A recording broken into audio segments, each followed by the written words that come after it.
Нашата връзка с храната е до живот. Храната е живот.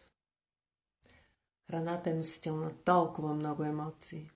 Ние се храниме, когато сме тъжни, когато сме неразбрани, когато сме обидени и когато не ни достига любов. И запълваме тази празнота с храна. Или отричаме храната. Когато отричаме конкретен проблем или човек, когато бягаме от това и воюваме с храната, т.е. ние воюваме с живота. По нашето отношение към храната може да се съди какво е нашето емоционално състояние.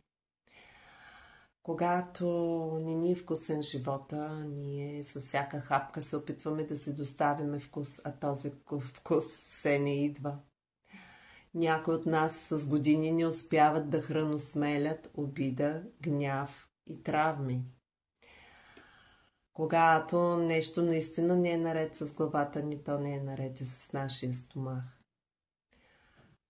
Нашия стомах е изключително умен орган. Там е вторият ни мозък.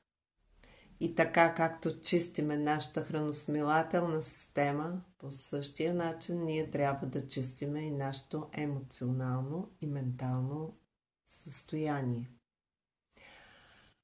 Как да стане това? Може да се случи и в констелация.